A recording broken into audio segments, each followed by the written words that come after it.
Hi అండి. ఈరోజు నేను చెరువుకి వచ్చానండి. మేదరమిట్ల మాది. మేదరమిట్ల చెరువుకి వచ్చాను. ఇక్కడ చేను ఉందండి.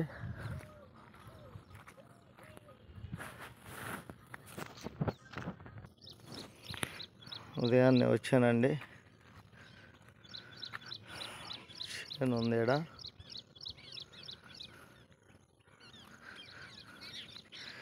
మన పూర్వీకులు వాళ్ళు 70, 80, 90 సంవత్సరాలు బతకగలుగుతున్నారంటే ఈ వాతావరణం, ఈ క్లైమేట్, ఇదంతా వాళ్ళకి ఇదొక ఆక్సిజన్ అండి. మనం సిటీల్లో ఉంటాం కానీ ఈ సిటీల్లో ఉన్న పరిస్థితి మెయిన్ గాలి ఉండదండి. గాలి ఉండదు. అన్నీ ఇరికిరిగ్గా కట్టుకొని ఉండాల్సి వస్తుంది. ఇవి వాళ్ళు 80 సంవత్సరాలు, 90 సంవత్సరాలు బతకగలుగుతున్నారంటే మన పూర్వీకులు. వాళ్ళు తినే ఆహారం ఆ రోజుల్లో జొన్న సంగటి, రాగి సంగటి, రాగి జావ, ఒరిగన్నం, సజ్జన్నం, అవన్నీ వాళ్ళు మందులు లేని తిండి తిన్నారండి. ఈరోజు మా తల్లిగారికి 90 సంవత్సరాలు అండి. నిన్ననే కాలం చేశారు, చనిపోయారు. 90 సంవత్సరాలు సండే రోజు మరణించారు. సోమవారం సమాధి చేసామండి. కానీ తల్లిదండ్రులు లేని బాధ అది ఎట్లా ఉంటుందంటే, మనం ఎన్ని ఆస్తులు సంపాదించినా, ఎన్ని చేసినా మనతో ఏది రాదండి. వాళ్ళు ఉన్న రోజులు మనకి ఆ సంతోషం, ఆ తృప్తి, అది వాళ్ళ వయసు అయిపోయే కొంది మనం చంటి పిల్లల్లాగా చిన్న పిల్లలతో ఎట్లా మాట్లాడతామో అట్లా వాళ్ళతో మాట్లాడేదానికి, మన పిల్లలు ఎట్లా పుడితే అట్లా మనకి పిల్లలు, చిన్న పిల్లలు పుడతారు కండి. అట్లా మనం ఫ్రెండ్లీగా తల్లిదండ్రులతో ముసలి వయసు వచ్చినప్పుడు వాళ్ళతో మమ్మీ డాడీలా కాకుండా మనం ఎంతో చిన్నపిల్లలం అయిపోతాం వాళ్ళ దగ్గరికి వచ్చేలాగే. కానీ తల్లిదండ్రులు లేని లోటు మనకి ఎన్ని ఆస్తులు ఉన్నా, ఎన్ని కోట్లు ఉన్నా ఆ లోటు అట్నే ఉంటుందండి. మనం వచ్చేటప్పుడు ఏమి తేము. ఒక తల్లి 9 మాసాలు మోసి మనల్ని 9 నెలలు, నాకు దుఃఖం వస్తుందండి. మనల్ని 9 నెలలు మోసి కానీ ఆ రోజుల్లో 6గురిని మమ్మల్ని కందండి. మా తల్లి 6గురిని కని 4 మగపిల్లలు, 2 ఆడపిల్లలండి. మా నాయన షుగరు, బీపీతో చనిపోయాడు. ఒక 9 సంవత్సరాలు అవుతుంది. తర్వాత మా తల్లిగారికి మైండ్ స్థిమితం అంటే మైండ్ లేదండి. ఆ మైండ్ లేని మీదట ఎట్లా ఉందంటే పరిస్థితి, చిన్నపిల్లలాగా ఆ గేట్లు ఎక్కటం, మన చిన్నపిల్లల్ని ఎట్లా మారాన్ చేస్తామో గోల్ చేస్తుంటారు కానీ ఏదన్నా పెట్టకపోయినా, ఏదన్నా తెచ్చినప్పుడు ఇయ్యకపోయినా ఆ విధంగా మా తల్లిగారు ఇంట్లో ఉండేది కాదండి. ఆమెకి ఎప్పుడు మైండ్ పోయినా ఏదో ఒకటి చేయాలని మా తల్లిగారు మా గురించి చాలా బాగా కష్టం చేశారండి. మాది చాలా పేద కుటుంబం. ఆ రోజుల్లో తిండి కూడా దొరకని పరిస్థితి. కూలి కూడా చాలా తక్కువ అండి. ఆ కూలి కూడా ఎంత అంటే రూపాయి, రూపాయిన్నర కూలీ. ఆ రూపాయిన్నర కూలీలో ఒక మనిషి, ఇద్దరు మనుషులే బతకగలరు. ఆ రోజులు ఏం వచ్చాయి కదండి. అయితే మా తల్లి, మా తండ్రి వాళ్ళు మమ్మల్ని ఆ రూపాయిన్నర కూలీతోనే మా ఆరుగురిని వాళ్ళు మేము తిని 3 పూటల తినాలని, వాళ్ళు 2 పూటల నీళ్ళు తాగి, మేము తినంగా మిగిలితే తినేవాళ్ళండి. లేకపోతే అంతనే పస్తులు ఉండేవాళ్ళండి. కానీ ఈరోజు ఆ తల్లిదండ్రులు లేని లోటు బాగా తెలుస్తుందండి. ఎవరైనా సరే మనకి ఎంత ఆస్తి ఉన్నా, ఎంత సంపాదించినా ఏం తల్లిదండ్రులతో కొంచెం టైం స్పెండ్ చేయండి. మనకి ఎన్ని బాధలు ఉన్నా కానీ ఆ బాధలన్నీ పోతాయండి. అమ్మ నాయన లేకపోతే మనం లేము.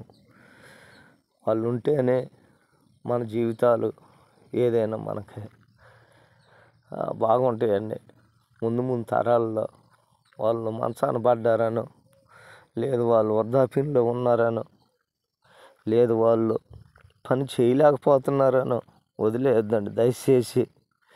మీకు అందరికీ నేను చెప్పేది ఏంటంటే, మీకు చేతులెత్తి మొక్కుతున్నా. మా అన్నదమ్ముళ్ళు 4 మంది.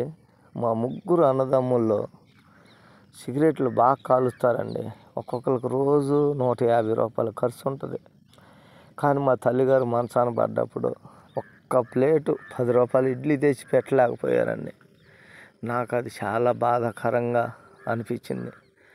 మా తోడబుట్టిన అక్క చెల్లి మంచాన పడి ఉన్నప్పుడు ఆంతనే, నేను హైదరాబాద్లో ఉంటానండి, ఆంతనే పంపించారండి నాతో. నేను మగోడిని ఏం చేయగలనండి? కాదండి, తల్లికి స్నానం చేసి ఇవ్వగలనా నేను? కూతుర్లు దగ్గరుండి కొంచెం తల్లిని చూసుకునేదానికి ఏముందండి? వాళ్ళు మన పిల్లలకి మనం కొంచెం అన్నం వండుకునే దాంట్లో ఒక గుప్పిడి బియ్యం వేస్తే వాళ్ళకు కూడా అన్నం అయింది. మనతో పాటు సపరేట్గా వండండి. ఒక వృద్ధాప్యంలో ఉన్నప్పుడు తల్లిదండ్రులని వదిలేస్తారండి చాలామంది. ఆస్తులు కాదండి మనకు ముఖ్యం. ఒకరోజు దేవుడికి లెక్క చెప్పాలి. ఆస్తి రాయించుకొని, రాయించుకున్నాక నాకు ఆస్తి వచ్చిందిలే, ఇంక వాళ్ళు నాకు పని లేదు వాళ్ళతో అని అంటే ఒకరోజు దేవుడు లెక్క అడుగుతాడు పైన. మనం ఏ రోజైతే వాళ్ళని చూడగలుగుతామో ఆ రోజు మనం కొన్ని 100 కోట్లు సంపాదించినట్టేనండి. దయచేసి మీరు ఎవరైనా సరే తల్లిదండ్రులని బాగా చూసుకోండి. మనకి పిల్లలు పుడితే చూసుకుంటాం కండి, ఒకళ్ళైనా ఇద్దరైనా మనం చూసుకుంటాంగా. మనం ఆ రోజు కూడా మేము 6 సాకలేము అని చెప్పి వాళ్ళు కూడా ఎవరికన్నా అమ్మేయచ్చు, ఎవరికన్నా జీతాలకి. మేమైతే ఖాళీ తిండి కోసమే జీతం చేసామండి. అంత పేద కుటుంబం మేము. ఎందుకంటే 6 బతకాలంటే చాలా కష్టం. ఒక వడ్లు బ్యాగుకి సంవత్సరం జీతం చేసామండి. ఒక వడ్లు కట్ట. ఎందుకంటే మేము రోజు అన్నం పెడతారండి మాకు ఆసాములు. ఆ అన్నం పెట్టే కాడ కొంచెం ఏదో వాళ్ళు పెట్టిన కాడకి తినాలి. బరిగొడ్లు కాపిస్తారండి. బాగా చిన్నపిల్లలు అయినప్పుడు కూడా వీళ్ళు ఎంత పని చేయగలుగుతారు అనేది ఉండదు. పొద్దున 4 గంటలకు లేస్తే రాత్రి పనుకోబోయేకి 9, 10 అట్లా అయిందండి. అంత బరిగొడ్ల కాడకు పంపిస్తూ అట్లా ఒక పూట ఉండి లేక మేమందరం జీతాలకి ఉండి చేసామండి. మీకు దయచేసి నేను చెప్పదలుచుకున్నది ఏంటంటే, ఒక తల్లిదండ్రులని చూసిన వాడు ఏది నష్టపోయింది లేదండి. తల్లిదండ్రులను ఏ రోజైతే మంచిగా చూసుకుంటారో వాళ్ళకి మామూలుగా ఉండదండి. మన సంపాదనలో కానీ, మనకు దేవుని ఆశీర్వాదం కానీ అన్నీ బ్రహ్మాండంగా ఉంటుందండి. కోడలు వచ్చిన వాళ్ళకి కూడా నేను చెప్పేది ఏంటంటే, అత్తమామను చూసుకోండి. మీ తల్లిదండ్రులు ఎట్నో వీళ్ళు కూడా అట్నే. వీళ్ళ కొడుకుని ఎట్లా కన్నారు, మీ అమ్మ నాయన కూడా మిమ్మల్ని అట్నే కన్నారు. ఒక ఇంటికి వచ్చినాక అత్తని చూసేది ఏంది, మామని చూసేది ఏంది, వాళ్ళని నేను చూడను అని చెప్పి కోడళ్ళు అడ్డం తిరుగుతారండి. కానీ మా మిస్సెస్ అట్ట కాదండి. మా మిస్సెస్ ఒక తల్లిలాగా ఒక చిన్న చంటి బిడ్డకి ఎట్లా సేవ చేస్తుందో ఆ విధంగా మా భార్య మా తల్లిగారికి చేసింది. కానీ మా తల్లిగారికి మైండ్ పోయినా కానీ వదిలిపెట్టలేదండి. మమ్మల్ని కొట్టేది స్నానం చేయించేటప్పుడు. కానీ మా ఆడపిల్లలు అంత కఠినంగా ఉన్నారండి. బాగులేక హైదరాబాద్ నుంచి తీసుకొస్తే వాళ్ళు హైదరాబాదులో అట్టనే మేము ఒక్క 10 రోజులు ఉంచుకుంటాం, ఒక్క వారం ఉంచుకుంటాం, 3 రోజులు 4 రోజులు ఉంచుకుంటామని కూడా అనకుండా మా తల్లిగారు, అమ్మ మీరు నన్ను ఎప్పుడూ చూడటానికి రారు అని అన్నప్పుడు నా ప్రాణం ఎట్నో అయిపోయిందండి. అంత కఠినంగా ఉంటారండి ఆడపిల్లలు. కాదు, ఒక అయ్యకి ఇచ్చేస్తే తల్లిని చూసుకోరండి. ఏముందండి, మన ఆస్తులు తరిగిపోతాయా? తల్లికి ఒక పూట ముద్ద పెట్టలేరా? అదేమంటే మీ ఇంటికి వచ్చి చూసాం మేము. మా ఇంటికి వచ్చి చూసేది ఏందండి? వాళ్ళకి ఇల్లు లేదా? ఒకళ్ళ ఇంటికి మేము ఆడపిల్లని ఇచ్చామంటే వాళ్ళకి ఇల్లు వాకిలు చూసే ఇస్తాం కదా. వాళ్ళు తీసుకెళ్ళి ఒక 10 రోజులు పెట్టుకున్నా, ఒక్కరోజు పెట్టుకున్నా, ఒక వారం పెట్టుకున్నా, మనసాన పడ్డప్పుడు చివరి రోజుల్లో ఉన్నప్పుడు తల్లిదండ్రులకి ఏమనిపిస్తుంది అంటే నా కూతురు కాడుంటే బాగుండు, నా కొడుకు నాకేం చేస్తాడు, నా కూతురు ఉంటే నాకు అన్ని విధాలుగా నాకు బాగుంటుంది కదా అని ఆలోచన ఉంటుందండి. కానీ మా తల్లిగారికి అదే ఉంది. అదే ఆడపిల్లల విషయానికి మాట్లాడితే నిన్నంతా గొడవ చాలా బాధాకరంగా చేశారండి నన్ను. నాకు ఎట్నో అయిపోతుంది పరిస్థితి. చూడండి, దయచేసి మీరు మాలాగా ఉండకుండా ఒక తల్లిదండ్రులని వాళ్ళకు ఒక రెస్పెక్ట్, వాళ్ళు మన తండ్రి తల్లి అనే ఒక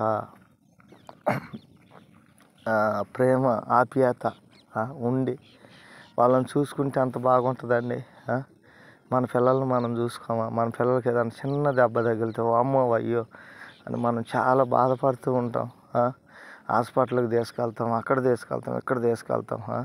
మన పిల్లలకి ఎట్లా మనం పడుతున్నాం, మన కన్న తల్లిదండ్రులు కూడా మన గురించి అంత బాధపడతారండి. కానీ దయచేసి ఈ వీడియో చూసిన ప్రతి ఒక్కళ్ళు తల్లిదండ్రులని చూసుకోండి బాగా. నిన్ననే మా తల్లిగారు సండే మరణించారు. సమాధి కార్యక్రమం సోమవారం అయింది. కానీ వాళ్ళు లేని లోటు మనం ఎంత సంపాదించినా దండగండి. రేపు కూడా మనం పోతే మన ఒంటి మీద మలతాడు కూడా ఉంచరండి. ఒంటి మీద మలతాడు కూడా రాదు మనతో. మనతో ఒక పిన్నీసి రాదండి. చూడండి, ఈ యొక్క ప్రతి తల్లిదండ్రులని చూసుకోండి. కోడళ్ళు, కొడుకులు, మనవాళ్ళు, మనవరాళ్ళు వాళ్ళు కోరుకునేది చివరి రోజుల్లో గుప్పిడి మెతుకులేకండి.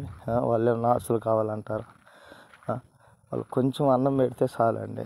మనం కొంచెం అన్నం పెడితే వాళ్ళు చూపించే ప్రేమ అంతకంత కాదండి. నా కొడుకు నాకు చూశాడు, నా మనవడు నాకు ఇది తెచ్చాడు, నా కూతురు ఇట్ట చేసింది, కోక తెచ్చింది, నా చిన్న కూతురు నన్ను బాగా చూసుకుంది అని వాళ్ళు ఎంత గొప్పలుగా చెప్పుకుంటారండి.